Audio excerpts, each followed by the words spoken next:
À Noémie Decamp de la liste Koumloupis, quelle est la vision justement de votre mouvement, de ce projet de Strada? Vous croyez dans ce projet? C'est un projet qui est important pour le développement du centre-ville. En tant que citoyen, quand on veut se faire une opinion digne de ce nom par rapport à la Strada, on se rend vite compte qu'on est quand même face à une certaine opacité et on se pose plein de questions. On parle de grosses dépenses depuis une dizaine d'années. À quoi correspondent exactement ces dépenses? Monsieur Destrebec parle de 12 millions. Hein, on voudrait plus de précision à venir. C'est un chiffre qui est évoqué par le promoteur. Ok. À quoi cela correspond-il C'est vraiment? Un chiffre qui est validé. Madame Decamp. Ok. Donc on aimerait aussi en savoir plus sur tout ce qui est considération technique, notamment en manière énergétique. Maintenant, si vous venez au conseil communal de temps en temps, je viendrai, vous monsieur. toutes les explications. Mais ce conseil communal, on a relaté aussi ça dans nos JT. Madame Decamp, vous suivez. Plus accessible, notamment au niveau des comptes rendus. Donc, si on n'a pas le temps de venir, on en parlera tout à l'heure. Bref. Donc, on aimerait bien savoir quel type de commerce vont jalonner les allées de la Strada. Monsieur parle de grosses enseignes qui sont déjà en train de demander une surface. Quel genre d'enseigne? Est-ce que ce sont des grosses enseignes qui sont synonymes de surconsommation ou quelle place au commerce local?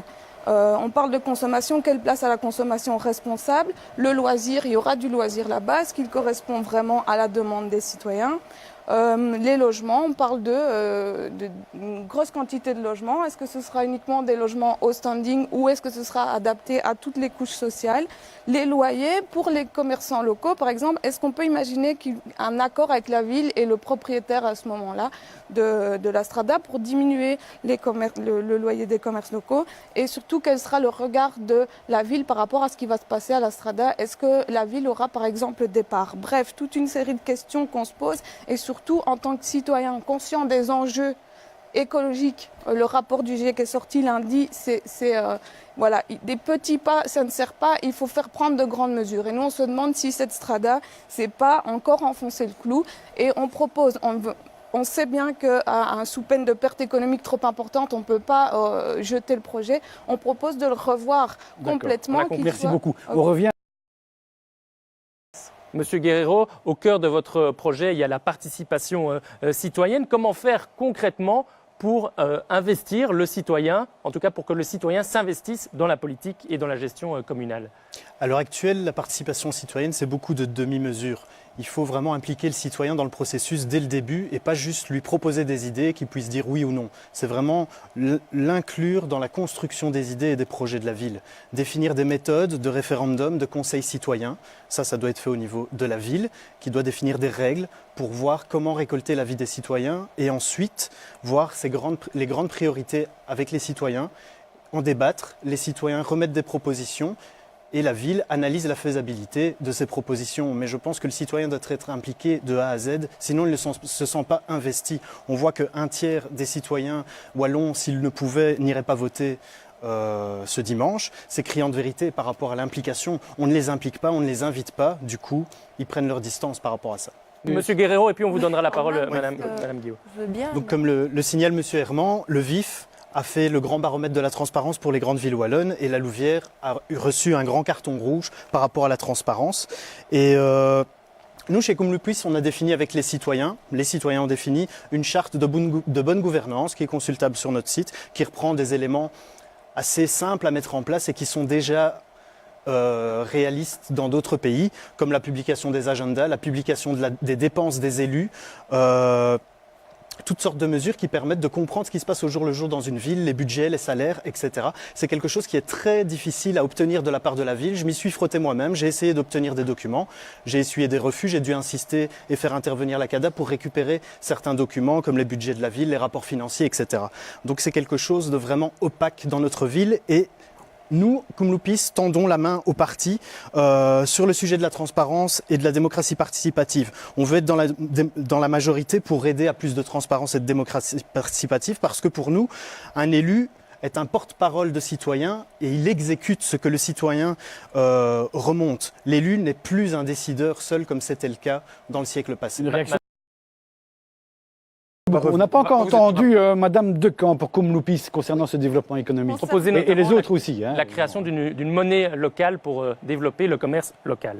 On le propose et c'est en cours. Donc pour nous, il y a deux choses qui sont importantes. Stimuler le commerce local et aussi, on l'oublie, mais sensibiliser les gens sur leurs pratiques de consommation. On est très inquiet quant au réchauffement climatique, je vous l'ai déjà dit, mais c'est lié à ces pratiques de consommation. Il ne faut pas se leurrer, quand bien même on aurait une super strada et un super centre commercial, les gens aujourd'hui, qu'est-ce qu'ils font? Ils commandent sur Internet parce que c'est moins cher et que c'est plus facile.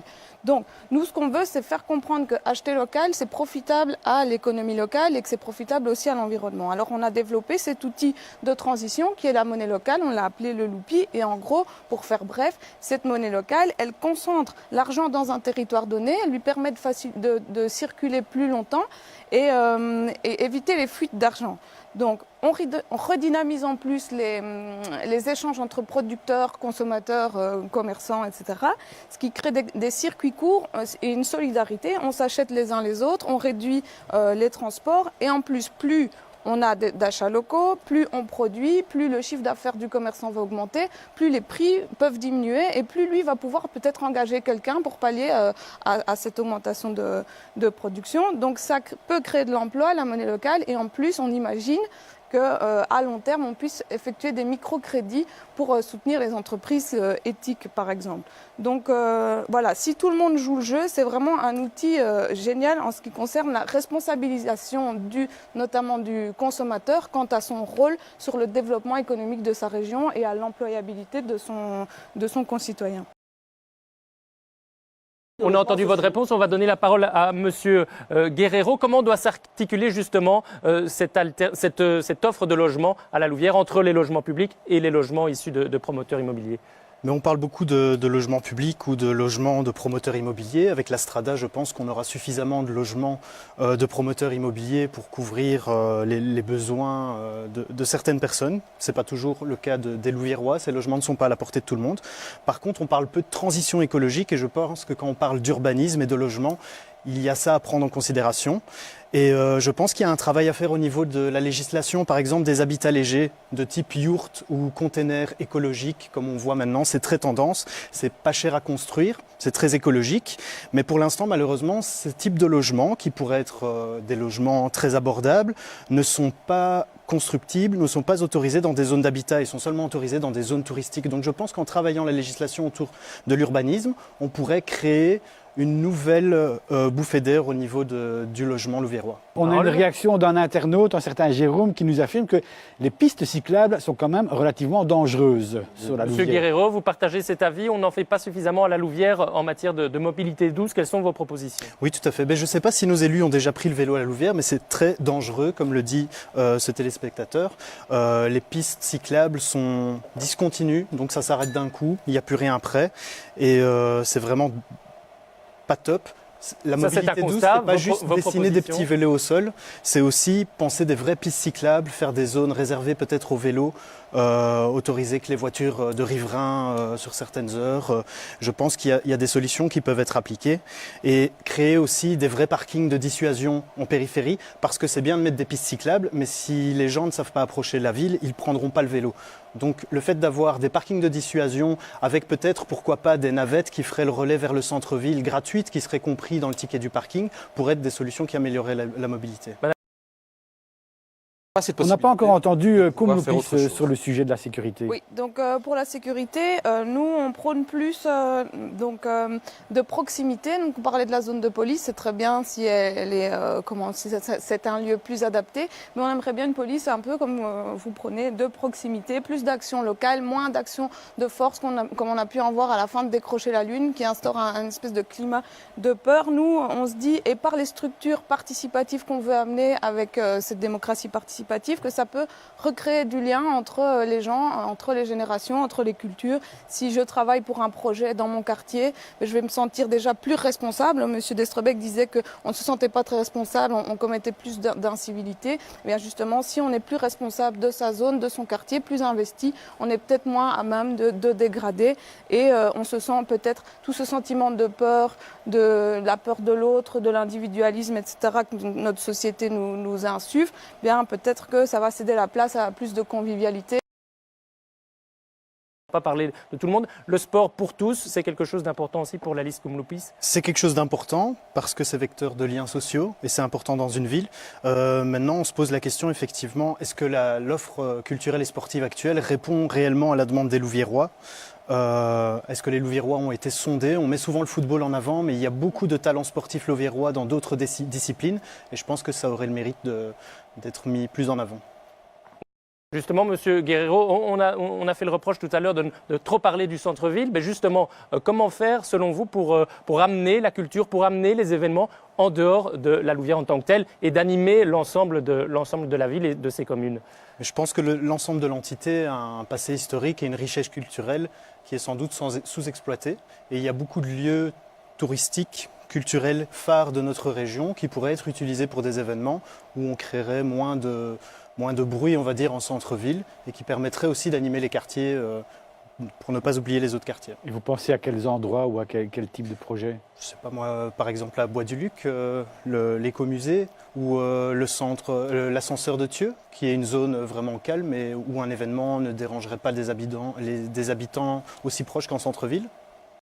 Accès. Je suis assez d'accord avec l'avis de M. Herman par rapport au fait d'offrir une culture plus populaire et moins politisée et de sonder les citoyens sur ce qu'ils ont réellement besoin. On a appris il y a peu qu'un groupe de citoyens travaillait sur un centre culturel alternatif. Donc quand on a appris cette initiative citoyenne, on s'est demandé du coup, est-ce que l'offre répond réellement à la demande des citoyens? Monsieur Guerrero, le centre culturel alternatif, c'est vraiment une demande de la part d'une partie de la population? En tout cas, c'est un projet qui est lancé, pas par nous, mais on en a pris connaissance il y a peu. Et je pense que c'est quelque chose dont on entendra parler très bientôt. Et que demandent-ils ces personnes? Je pense qu'ils ne se retrouvent pas dans l'offre culturelle actuelle, trop chère, trop élitiste sans doute, et ils veulent quelque chose plus à la portée de la population louviéroise.